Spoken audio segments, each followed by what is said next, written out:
വാഴ്ക വയ്യകം വാഴ്ക വയ്യകം വാഴ്ക വളപുടൻ. വേദാദ്രി മഹർഷിയുടെ ജീവചരിത്രം, എൻ്റെ ആത്മചരിത്രം. അധ്യായം 9. രണ്ടാം വിവാഹം നടന്ന ശേഷം എനിക്ക് കുടുംബജീവിതത്തിൽ ഉത്തരവാദിത്തങ്ങൾ കൂടി വന്നു. 2 പെണ്ണുങ്ങളുടെ മനസ്സുകളും സൂക്ഷ്മനിരീക്ഷണം നടത്തി വേണം ഓരോരോ തീരുമാനങ്ങൾ എടുക്കുവാൻ. തന്നെ ഒഴിവാക്കി ഞാൻ എന്തെങ്കിലും പ്രവൃത്തി ചെയ്തുവെന്ന് 2 പേരിൽ ഒരാൾ പോലും വിചാരിച്ചുകൂടാ. അപ്രകാരം ഒരു ചിന്ത വന്നുകൂടിയാൽ പിന്നീട് അതിനെ മാറ്റുന്നത് വളരെ കഠിനമാണ്. അതിനാൽ വളരെ സൂക്ഷിച്ചാണ് ഓരോ കാര്യങ്ങളും ചെയ്തിരുന്നത്. പരമ്പൊരുളിൽ നിന്നും പ്രപഞ്ചമുണ്ടായി എന്നത് ഒരു സത്യമായ വസ്തുതയാണ്. എങ്കിലും ജീവരാശികളെല്ലാം പെൺകുലത്തിൽ നിന്നാണ് ഉത്ഭവിച്ചത് എന്ന തോന്നൽ എൻ്റെ ചിന്തയിൽ മുന്നിട്ട് നിന്നു. അതിനാൽ ഞാൻ സ്ത്രീകളോട് വളരെ ആദരവ് കാണിച്ചു പോന്നു. ഇതിനോടനുബന്ധിച്ച് ലോകസമാധാനം എന്ന ഗ്രന്ഥത്തിൽ ഈ ആശയം ഒരു കവിതയായി ഞാൻ ചൂണ്ടിക്കാട്ടിയിട്ടുണ്ട്. ഒരാളുടെയും മനസ്സ് വേദനിപ്പിക്കാതെ ജീവിതത്തെ മുന്നോട്ട് കൊണ്ടുപോകണമെന്ന ഉത്തരവാദിത്തോടുകൂടി കുടുംബത്തിനെ ഞാൻ നടത്തി. ലുങ്കി വ്യാപാരം അപ്പോഴേക്കും നാൾക്കുനാൾ അധികരിച്ചു പോന്നു. വെളിയിൽ കൊണ്ടുപോയി നൂലിന് ചായം പിടിപ്പിച്ച് കൊണ്ടുവരുന്നത് ഒരു ബുദ്ധിമുട്ടായതിനാൽ ഒരു ചായ തൊഴിൽശാലയും ഞാൻ തന്നെ ശരിയാക്കി. ഞാൻ നേടാൻ ആഗ്രഹിച്ച ലക്ഷ്യങ്ങളിൽ ദാരിദ്ര്യമില്ലാത്ത ജീവിതം എന്നത് ഒന്നു മാത്രമാണ്. എൻ്റെ ദാരിദ്ര്യം മാറി. മാസം 1 ലുങ്കി വ്യാപാരത്തിൽ നിന്നും 500,000 രൂപയുടെ വരുമാനമായി. അതിനാൽ എൻ്റെ ദാരിദ്ര്യം മാറിപ്പോയി. എന്നാൽ എന്നെപ്പോലെയുള്ള കോടിക്കണക്കിന് ജനങ്ങളുടെ ദാരിദ്ര്യം നീങ്ങാൻ എന്താണ് വഴി? ഈ ചിന്ത ഉടലെടുത്തു. ആദ്യം എൻ്റെ അടുക്കൽ തറിജോലി ചെയ്തുകൊണ്ടിരുന്ന തൊഴിലാളികളുടെ ദാരിദ്ര്യം നീക്കണം. ആദ്യം ചെയ്യേണ്ടതും ചെയ്യാൻ സാധിച്ചതും ഇതാണ്. ആയതിനാൽ ധാരാളമായി ഞാൻ കൂലി കൊടുത്തു. പിന്നീട് ആണ്ടുതോറും ലാഭവരുമാനത്തിൽ 25% ബോണസായി കണക്കാക്കി നെയ്ത്തു തൊഴിലാളികൾക്ക് എല്ലാവർക്കും വീതിച്ചു നൽകി. നെയ്ത്തുകാരൻ്റെ ഭാര്യ പ്രസവിച്ചാൽ 15 രൂപ സൗജന്യമായി നൽകുവാനുള്ള ഏർപ്പാടും, നെയ്ത്തുകാരൻ്റെ അമ്മയോ അച്ഛനോ മരണപ്പെട്ടാൽ 25 രൂപ സൗജന്യമായി നൽകാനുള്ള ഏർപ്പാടും ചെയ്തു. നെയ്ത്തുതൊഴിലും വസ്ത്രവ്യാപാരവും എപ്രകാരം മുന്നോട്ട് കൊണ്ടുപോകണമെന്ന ഒരു ലക്ഷ്യവും എന്നിലുണ്ടായിരുന്നു. അതിനെപ്പറ്റിയുള്ള എൻ്റെ കവിത താഴെ കൊടുക്കുന്നു. വസ്ത്രങ്ങൾ നിർമ്മിക്കുന്ന ജോലിയിൽ നേടിയ അനുഭവവും കഴിവും കൊണ്ടെല്ലാവർക്കും അരങ്ങിലും തണുപ്പിലും അണിയുവാനായി കുറഞ്ഞ വിലയിൽ നല്ല തുണിവകകൾ, വസ്ത്രങ്ങളുടെ വലിപ്പവും പൊരുത്തവും നോക്കി കൃത്യം അകലം നീളം നൽകി കൂടെ ചുമക്കുന്നവർക്കും സമ്പന്നർക്കും നിശ്ചയിച്ച വിലയ്ക്ക് വിൽപ്പന നടത്തും ഞാൻ.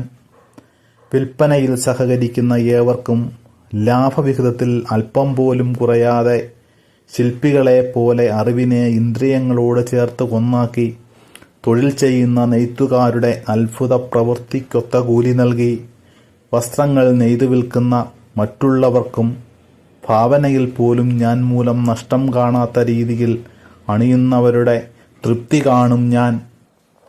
3-ാമത്തെ ആശാൻ. ഈ സന്ദർഭത്തിലാണ് പരംജ്യോതി എന്ന അദ്ദേഹം ചെന്നൈയിൽ ഒരു ജ്ഞാനസഭ ആരംഭിച്ചത്. അദ്ദേഹത്തിൻ്റെ ദീക്ഷാരീതിയെക്കുറിച്ച് ഒരു സ്നേഹിതൻ എന്നോട് വിവരിച്ചു. ഉടൻ തന്നെ ഞാൻ അവിടെ ചെന്ന് അന്വേഷിച്ച് ആ സഭയിൽ അംഗമായി ചേർന്നു. അദ്ദേഹം വിവരിച്ചത് കുണ്ടലിനി യോഗ ദീക്ഷമുറയായിരുന്നു. ശാന്തിയോഗമെന്ന ഇറക്കുന്ന രീതി അദ്ദേഹത്തിൻ്റെ വിശിഷ്ട പരിശീലനമായിരുന്നു. മുറയായ രീതിയിൽ ദീക്ഷ നേടി ചിന്തയോടുകൂടി ഞാൻ അഭ്യസിച്ചു പോന്നു. എൻ്റെ മനസ്സിന് അത് യോജിച്ചതായിരുന്നു.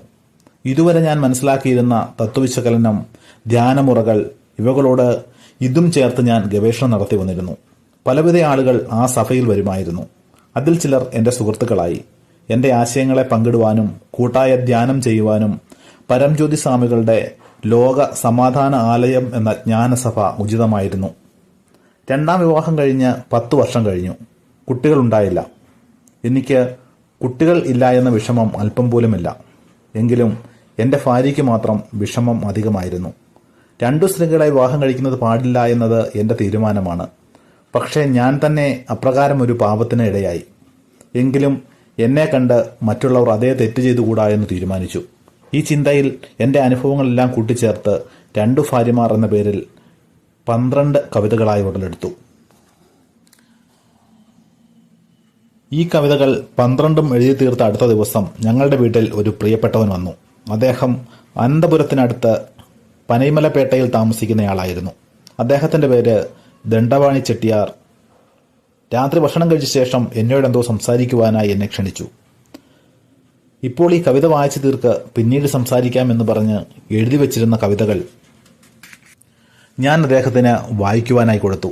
അദ്ദേഹം എൻ്റെ കവിതകൾ വായിച്ച് അർത്ഥം മനസ്സിലാക്കി ആനന്ദിക്കുന്ന ഒരാളാണ്. എപ്പോൾ വന്നാലും ഞാൻ എഴുതിയ കവിതകൾ വായിച്ച് വിവാദിച്ച് പൊരുൾ കാണുന്നത് സ്വാഭാവികമായിരുന്നു. ആ രീതിയിലാണ് ഇരുതാരം എന്ന തലക്കെട്ടിൽ എഴുതിയ കവിതയും ഞാൻ അദ്ദേഹത്തിന് വായിക്കുവാൻ നൽകിയത്. അദ്ദേഹം അത് വായിച്ചു. തുടർന്ന് ആഴത്തിൽ ചിന്തിച്ചു നിന്നു. ഏതോ തീരുമാനത്തിലെത്തിയ പോലെ ആ കവിത തിരിച്ചേൽപ്പിച്ച ശേഷം ഇത് പലരുടെയും ജീവിതത്തെ മാറ്റാനുതകും എന്ന് അദ്ദേഹം പറഞ്ഞു. പിന്നീട് അല്പസമയം സംസാരിച്ച് നിന്ന ശേഷം അദ്ദേഹം ഉറങ്ങാനായി പോയി. അടുത്ത ദിവസം രാവിലെ എഴുന്നേറ്റ് നോക്കിയപ്പോൾ അദ്ദേഹം നാട്ടിൽ പോയതായി അറിഞ്ഞു. അദ്ദേഹം വന്നയുടൻ തിരിച്ചു പോകുന്നതല്ല. ഞങ്ങളുടെ കമ്പനിക്ക് അദ്ദേഹം വഴി 60 തറികൾ പനൈമലപ്പേട്ടയിലും അടുത്തുള്ള ഗ്രാമങ്ങളിലും നെയ്തു വന്നിരുന്നു. അദ്ദേഹം നൂൽപ്പാവ് നൽകിയതിൻ്റെ പണം വാങ്ങിച്ചുകൊണ്ടേ പോകാറുള്ളായിരുന്നു. അദ്ദേഹം ഉടനെ തിരിച്ചു പോയത് എനിക്ക് വിഷമം തോന്നിയിരുന്നു. എൻ്റെ സഹോദരൻ്റെ അടുക്കൽ മാത്രം പറഞ്ഞിട്ട് പോയത് അറിയാൻ കഴിഞ്ഞു. പ്രധാനമായ ഒരു കുടുംബ വിഷയത്തെക്കുറിച്ച് ജ്യേഷ്ഠൻ്റെ അടുക്കൽ ആലോചന ചോദിക്കുവാൻ വേണ്ടി വന്നതാണ്. അദ്ദേഹത്തിൽ നിന്നും മറുപടി ലഭിച്ചു. വീട്ടിൽ പോവുകയാണെന്ന് പറഞ്ഞാണ് അദ്ദേഹം മടങ്ങിയിരിക്കുന്നത്. എൻ്റെ സഹോദരൻ ഈ വിവരം എന്നോട് പറഞ്ഞു. എനിക്ക് ഒന്നും മനസ്സിലായില്ല. എന്നോട് അദ്ദേഹം കുടുംബ വിഷയമായി ഒന്നും ചോദിച്ചില്ലല്ലോ എന്ന് ഞാൻ പറഞ്ഞു. 2 ദിവസം കഴിഞ്ഞ് അദ്ദേഹത്തിൽ നിന്നും എനിക്കൊരു കത്ത് ലഭിച്ചു. എൻ്റെ മാതാപിതാക്കൾ എനിക്ക് 2ാം വിവാഹം ഏർപ്പാട് ചെയ്തിരുന്നു. കുട്ടികളില്ലാത്ത കുറവ് പരിഹരിക്കാനായി അവർ ഈ ഏർപ്പാട് ചെയ്തത്. അതിനെക്കുറിച്ച് താങ്കളോട് ചോദിച്ച് മനസ്സിലാക്കി പിന്നീട് മറുപടി പറയാമെന്ന് പറഞ്ഞ് ഞാൻ താങ്കളുടെ അടുക്കൽ വന്നതാണ്. ഞാൻ താങ്കളോട് ചോദിച്ചു പോലുമില്ല. പക്ഷേ താങ്കൾ അതിനു മുമ്പ് 2 ഭാര്യ എന്ന പേരിൽ 12 കവിതകൾ വായിക്കുവാൻ നൽകി. അത് വായിച്ച ശേഷം എനിക്ക് ആവശ്യമുള്ള മറുപടി ലഭിച്ചു. ഇതെനിക്ക് ദൈവനിശ്ചയമായി തോന്നി. വീട്ടിൽ തിരിച്ചെത്തിയ ശേഷം എനിക്കായുള്ള വിവാഹ ഏർപ്പാടുകൾ ഞാൻ നിർത്തിച്ചു. എൻ്റെ പേരിൽ മാതാപിതാക്കൾക്ക് ചെറിയ വിഷമമുണ്ട്.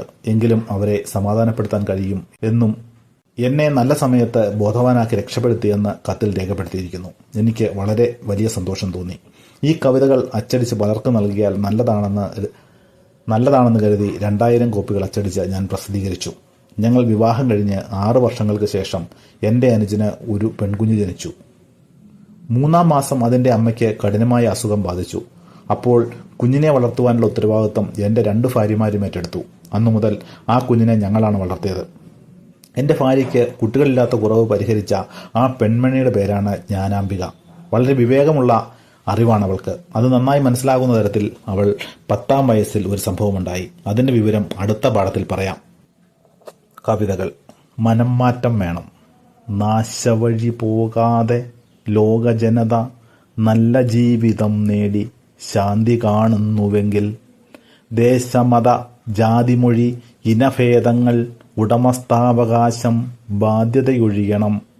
ആൺപെൺ സ്നേഹ ശരീരബന്ധത്തിൽ കളങ്കമില്ലാത്ത മാതൃക നിലനിൽക്കും സാഹചര്യമുണ്ടാകണം. സ്നേഹമെന്ന മനമയക്ക ശീലം മാറി ധർമ്മത്തിൽ ജീവിക്കുവാൻ വഴി കാണണം. 16 നേടുക. അഖിലമതിൽ രോഗമില്ലായ്മ, വിദ്യാഭ്യാസം, ധനം, ധാന്യം, സൗന്ദര്യം, പ്രശസ്തി, ധാർമ്മികത, ജീവിത പങ്കാളിക്ക് നന്മ, യുവത്വം, അറിവ്, സന്താനം, വേദനാജനകം പുരുഷത്വ വിജയം ആണ് നല്ലൊരു വിവരണം. 16 നേടുക. മനുഷ്യന്റെ മഹിമ. കഴിവുകൾ പല നേടിയും ശ്രേഷ്ഠമായ ശാസ്ത്രത്താൽ ധർമ്മം ധ്യാനം രണ്ടുമില്ലാതെ 60 അന്ധനായിത്തീർന്നു. പുറം അകം അച്ചടക്കമില്ലാതെ ഉലകമെങ്ങും പലർ മറന്നു മനുഷ്യൻ എന്ന ബഹുമാനം മയക്കം ദുഃഖം.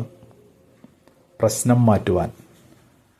പുനരുദ്ധാരണ രീതിയിൽ കാലത്തിനൊത്ത ചെലവൊതുക്കം ജീവിതത്തിൽ പ്രാവർത്തികമാക്കി നേടാൻ ചിന്തകളെ പേരിയക്ക തുടർകളത്തിൽ ചെലുത്തി പ്രശ്നങ്ങളെ മാറ്റി ജ്ഞാനം നേടും വിധമാക്കാം. സമാധാനം കാണാം. അലയലയായി പ്രവഹിക്കും ജ്ഞാനപ്രളയം പടുതി തലയായ ശക്തി ഗുണമുയർന്ന പൊതു സ്വത്തായി കലകളെ വിലയാക്കുന്ന കാലത്തിനെ മാറ്റി നിലയായ സമാധാനം നില ഉലകിൽ നാം കാണാം.